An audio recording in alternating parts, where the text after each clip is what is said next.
Endwalker has had a profound effect and brought a satisfying conclusion to the decade-long tale of Hydaelyn and Zodiark.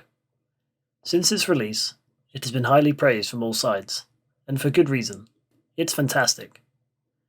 The way the story progressed and was presented was close to perfection.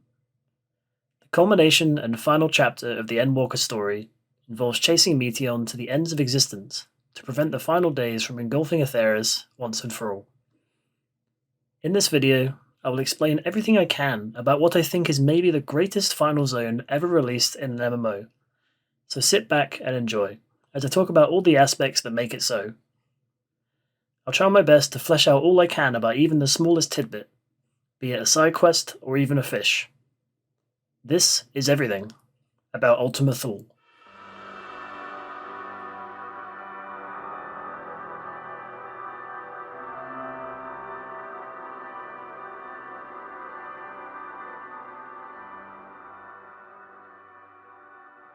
Let's start from where the Scions land in Ultima Thule, after being attacked by Meteion on entry, and Thancred disappearing as a result. The group exit the ship, and are surprised to find a breathable atmosphere suitable for them. The area has a desolate look to it, although many things like the ether geysers stand out. We take a small visit to the nearby fortress, vitrified over the ages from disuse, where we discover the odd existence of several dark dragons, only visible to the Warrior of Light and Astinian.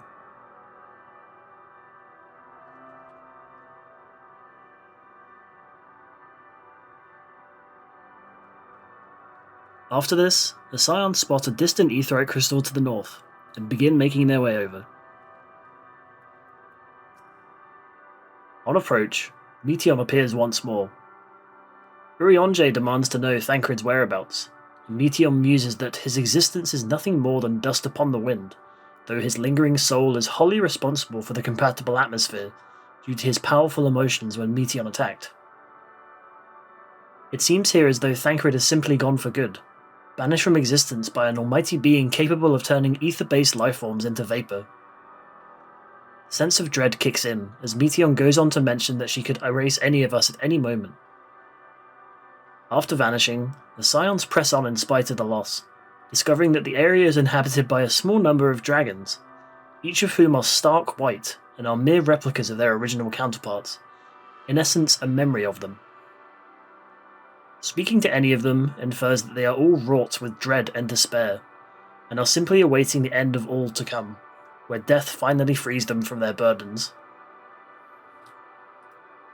Urianger suggests that we, with Astinian's assistance, speak to the nearby dragons to help enlighten us on the situation regarding the nature of Ultima Thule.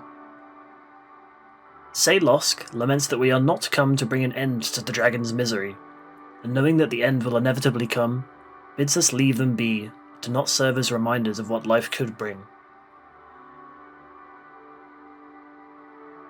Comnosk sees beyond a long-lost veil, remembering the days of the dragon's strength, and how before the invasion of the metal monstrosities, the dragons knew only love. That the machines that came defeated them with such ferocity that the dragons knew no greater shame, after which the remaining ones began to lose the will to love, eventually resulting in their current state. Wayfesk is determined to observe the lesson of stone, not moving, not speaking, nor even roaring to prevent their end. They do, however, have one qualm, that being the state of the nesting ground known as Al Norm, which they say experienced a great tragedy. The dragons suggest we visit there to see the folly of our attempted help, and why the dragons lost yet more hope. Visiting the hatching ground, Astinian also appears there, as the dragons sent him to the same place. We examine the remains of the eggs located in the area, and find that almost all of the eggs either have some horrid mass of the remains of a dragonet within, or simply were crushed before anything developed enough to hatch. We do, however, find one egg that seemingly was successfully broken from the inside, indicating the dragonet within was alive and well. We search the nearby area for the dragonet, only to find it malformed and twisted, unable to even speak properly. The nearby bereaved dragon is in stunned silence, as the dragonette attacks us and is defeated. Estinian asks what had happened, and the bereaved dragon explains that although it may have been of their brood, the twisted form separates it from belonging to the dragon's race. They go on to explain how the heartless machines descended, destroying all in sight. Yet once the battle was won, they deemed the planet unfit for harvest or use, and simply left the dragons to die. The survivors attempted to rebuild, pushing back the shame of their great loss, but they found the soil unusable and were never able to have healthy young again. Many dragons attempted to flee the star with their clutch of eggs, Midgard Summer included, but the majority found themselves oppressed even then. And so it was, the dragons chose to remove themselves from the curse of life, free from strife. The group reconvenes, where Alphino explains that after scouting the island's perimeter, there seems to be no way forward to the next set of islands. The group determines here that as Ultima Thule is a place dictated by Dynamis, it must be the key to moving forward also. Urianger suggests the group speak with Al End, another dragon whose despair seems to outpace any of the others, located to the north of the area. As they reach the dragon, Estinian exclaims that he wants to take the reins, and steps forward to speak with the dragon. He tells Al End of the pride of the dragons on Aetheris, and that not only do they thrive there, they are held in reverence by all. Al End, however, notes the smell of dragon's blood upon Estinian, claiming that no matter the distance, conflict is unavoidable and can always cause strife. Estinian provokes the dragon, claiming that although they may be set upon waiting for the end to come, a self-centered and piteous reason wouldn't ever stop the Scions. The ground rumbles as Al End evaporates into a cloud of dynamis, which rushes and surrounds Estinian. He smiles, knowing that this energy will be enough to forge the new path, and vanishes with the cloud. After this, a new wind takes form in the area, establishing a new change in Ultima Thule. The way is now open. We can see here the determination and dedication of the Scions, as they are willing to go to any lengths for the world they love. Let's have a quick look around at the landscape of the Dragon Star Island. The general look is quite desolate and run down, as though abandoned, but there are a few structures here and there, the most significant of which is of course the vitrified fort, where remnants of structures and fossilized dragons stand. Rayatara is where the majority of the dragons have gathered to await their end, and this small clearing hosts what looks like dead trees and a small spring surrounding the aetheryte present there. Dotted around the island are small bodies of water that might once have been greater ponds and lakes. It is also reasonably easy to assume that much of the land on the original Dragonstar was mountainous, especially as we can look out from the reachable island to what looks like a large chunk of the remains of a star, even curved somewhat though torn from the planet. These outcrops do appear to have high, jagged cliffs and hills. One of the most standout things about the area here are the greenish glowing ether geysers, as well as the small chasms and ravines slowly spewing the same substance. These are definitely reminiscent of the Dragonstar, as during our fight with Midgard Summer during our time in the Alphascape, we can see many of these geysers spouting forth. Estinian's departure opens the way, not only to the next island, but for the requests of several of the dragons around Rayatara. Salosk stares off into the distance, and they explain that they have stirred a longing in themselves since our arrival. They truly wish to know if any hope or sign remains of life upon the dragon's lost star, that even though the destination may lie beyond the dragon's physical reach, the desire to know the star's fate burns within them. Exploring the area to the east, we take a look out upon a small vantage point, but discover no signs of evident life. We do, however, discover 2 samples of the flowers native to the dragon's world, which we return to Salosk. The dragon is pleased to see the flowers, wishing to know more of the actuality of the situation. The Warrior of Light informs them, however, that the land itself remains barren, and the dragon reminisces about the glorious days of the dragon's lives, flourishing beneath its bright sun and its 3 moons, with stars in the sky shining like the finest gems. How the elders of their race wished nothing more than to teach their young flight and the thrill of the hunt, and even how the flowers, in their world full of life, were mostly ignored by the dragons, seen as insignificant, but Salosk now wishes to see their vibrant colours upon the mountaintops once more, to truly appreciate their lost beauty. The dragon then thanks us and bids us on our way. The dragon Seth Tosk feels a connection between themselves and the Warrior of Light, feeling the essence of a long-departed great worm within ourselves, referring to Midgard Sommer, leader of the Dragonkin among all of Theris. Seth Tosk explains how Midgard Sommer fled the dragons long ago with his children, and infers that the decision in the end was likely the correct one due to the dragon's eventual fate. The dragon bids us seek out dragons interested in the tales of our star, so to put their anguish at bay, if only for a while. We first visit Esk Khan, who remembers Midgard Sommer well. They ask if creatures with sizes like our own are many upon the star, to which the Warrior of Light says there are, many kinds creating many of their own nations. However, Esk Khan reflects that our star must also know war if it were to have separate nations, and that this truth is inevitable, that war visits upon every soul eventually, no matter how far they might flee. We then speak with Kol Alei, who asks of the vistas present upon Atheris. The Warrior of Light can tell them of the oceans, or of the many floating islands present in the world, to which Kol Alei hopes to envision once the eternal slumber takes them. Finally, we make our way towards the vitrified fort, where a fossilized and deceased dragon stands. Examining the remains, Seth Tosk descends from the skies. They explain that this very worm stood beside them as Midgard Sommer took to the skies and fled the star, while the heavy invasions of the Omicrons took place. How Midgard Sommer called to the remaining dragons, begging them to follow and start life anew on a distant star, away from the strife of war. Most, however, deemed him a coward, and so Midgard Sommer fled with but his own clutch of eggs.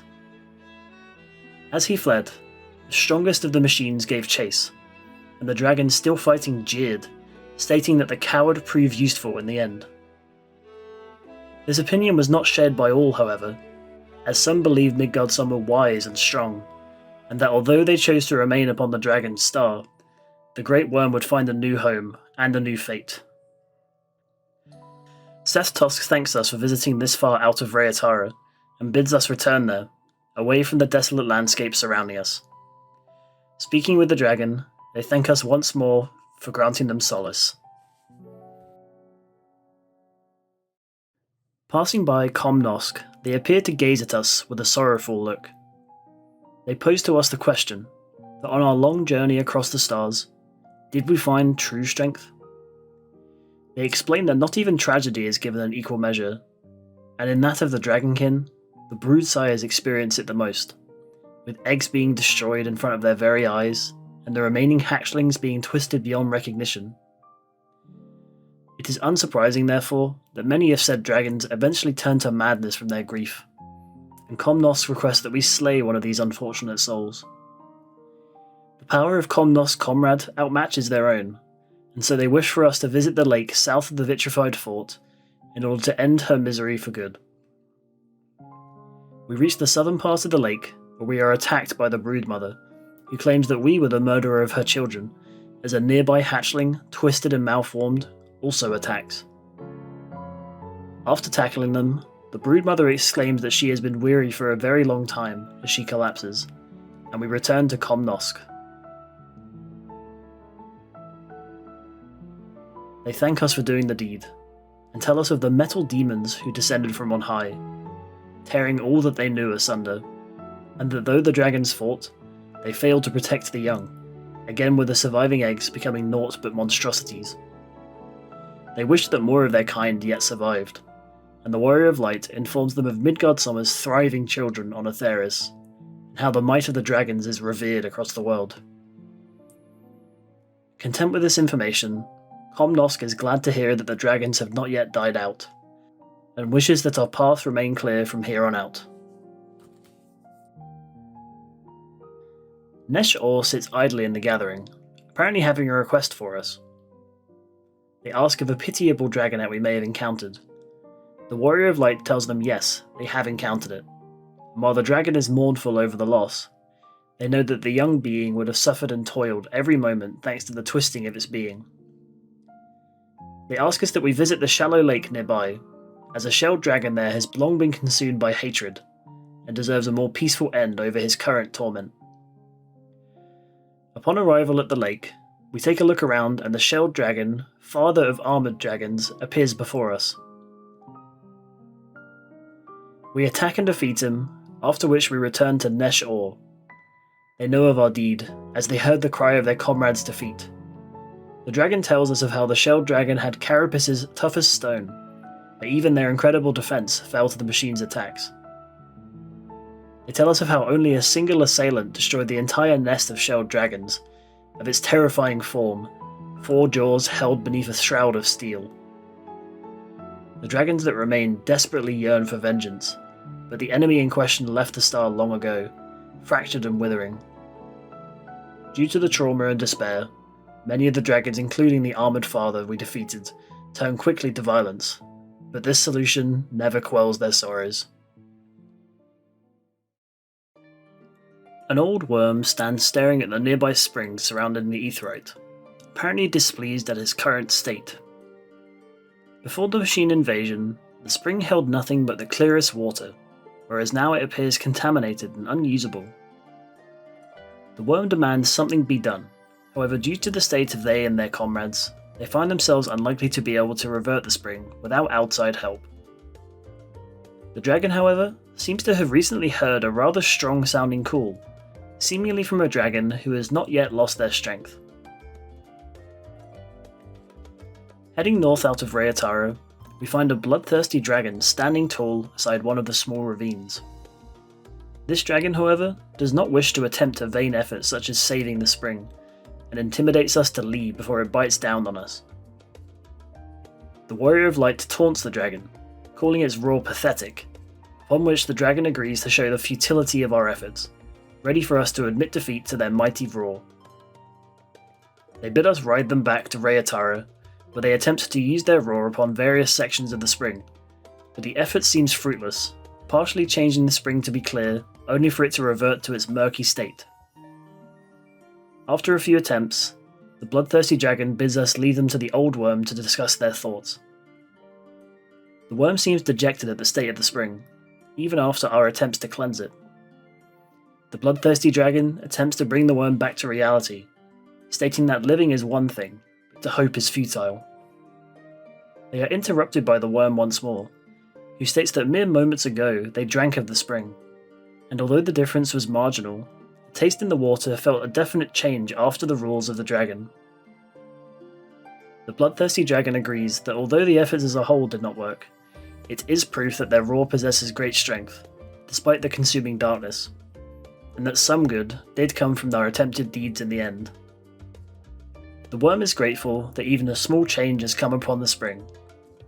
They wish to remember the taste of purest water, as to know that their fight is not as futile as their kind may think, and with this hope they take to the skies, confiding in us that one day the chorus of the dragons might rise once again.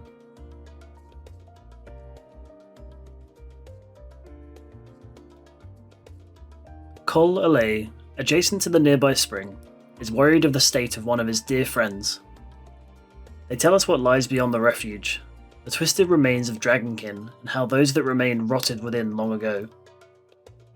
They bid us search out their brother, who since the death of his consort has barely moved an inch from where they lay, ever in grief. Kol Alay expresses that they wish to give the brother a loving touch for reconciliation, however dares not seek him out.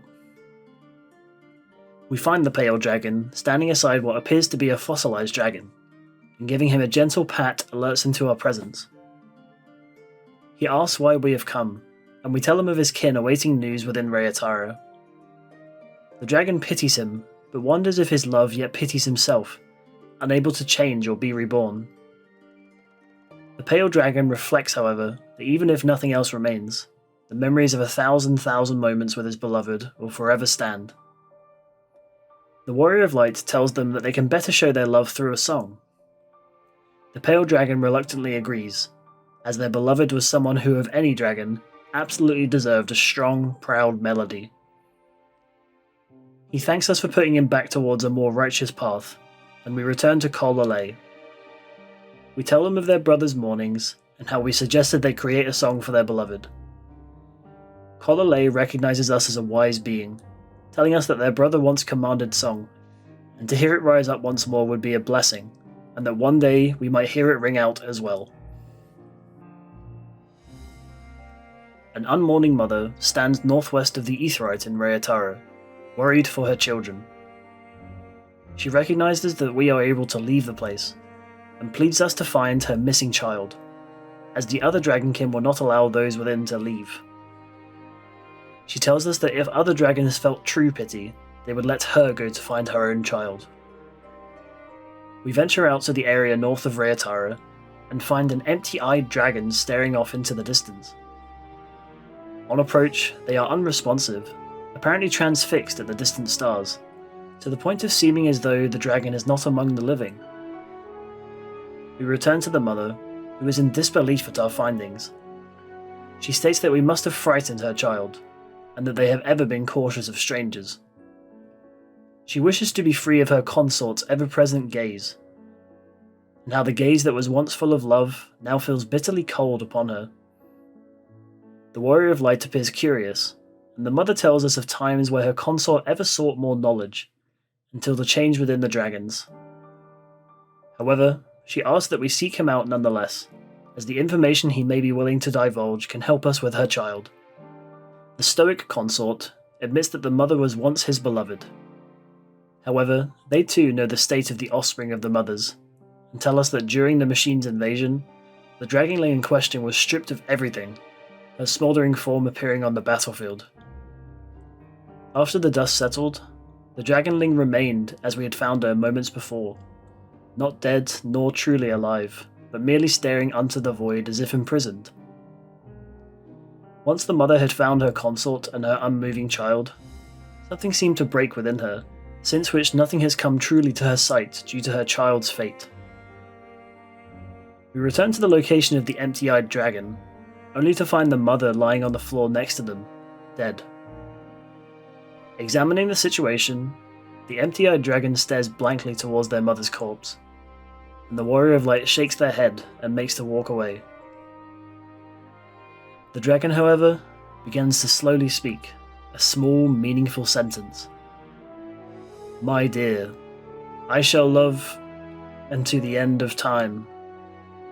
After this, the dragonling speaks no more, and the Warrior of Light turns away to return to inform the mother's consort. After telling them of what transpired, they ponder as to the reasoning behind the mother's sacrifice, and the words spoken by the child. They tell us that although we could not change their fates, in learning of their plight, we have come to share their burdens and feelings, and the dragon thanks us.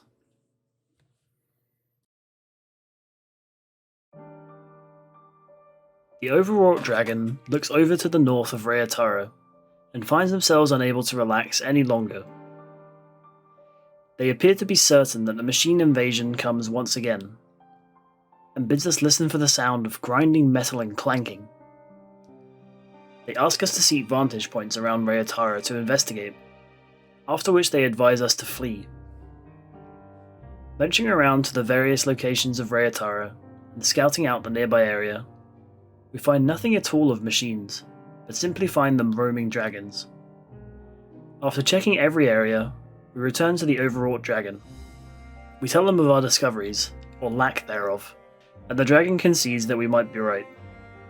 They state, however, that the deafening noise of the approaching machines haunts them since its origin, and with each day it becomes clearer. If it happened to be caused by their own fears, however, they are unsure how to rid themselves of the constant thought. The Warrior of Light can suggest to overcome their fears through their comrades, embrace their fear and learn to live with it, or simply fear nothing as the Warrior of Light does. In any case, the dragon admits that we are strong, and that if their kin had found what we had, the fate of their star might yet have been changed. They do state, however, that there may be time, as although nothing can change the past, the future is yet unknown to all. The fates around Rayatara tell small tales of the wandering dragons that did not become idle around the spring. We find many despairing dragonflies and wyverns engaging in violence on the eastern side of the island, apparently those who lost their way due to the lack of flowing winds within the place. They now thrive upon the violence, with nothing else to turn to, and the only solution we can provide is yet more violence to help reduce their misery. Towards the southern area of the isle, we find Al-Ain and his kin, the former of which was once a great warrior upon his star. His kin wishes us to spar with Al-Ain to help him relive the glory days of his time as a warrior, and through a trial with a skilled opponent such as ourselves, can he bring those lost memories back to life.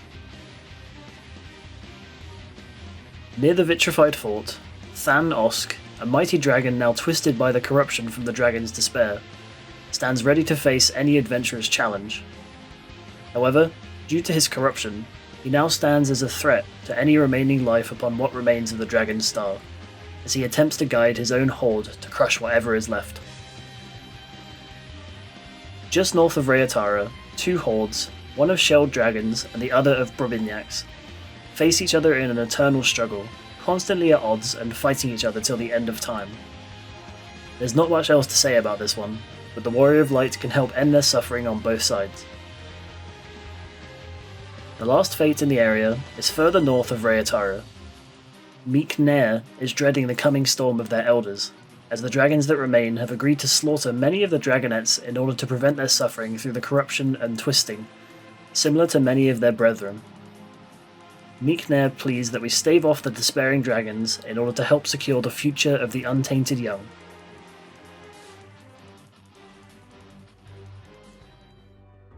Even the fish have a small story to tell, albeit not personally. I will say, however, this is not exclusive to fish within Ultima Thule, as fish across all of the Theras have their own small tidbits and origins. But for now, let's look at the fish found upon the Island of the Dragons. The dragon scale fish takes its name from its usual location of being attached to the scales of larger worms, often biting and eating parasites found between the gaps of the scales, similar to birds eating small insects from the fur of apes and such. The Pupiara is a many-finned fish, with its lower fins almost appearing as legs from their positions. It is said that Meteon once found these creatures floating through space, and that they once belonged to a sentient race that had its mental ability destroyed via some arcane mishap.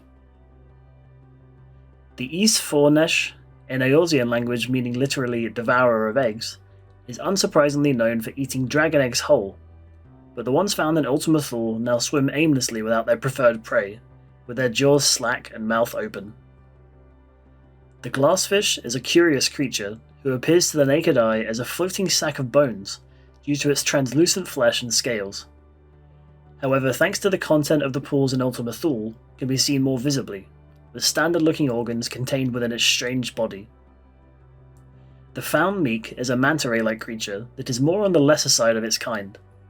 The name translating to something like little bird, this creature was once native to the Dragonstar. Although its small nature made it low on the food chain, its ability to traverse etheric winds and survive via the grazing of trees and leaves from distant stars allowed it to survive.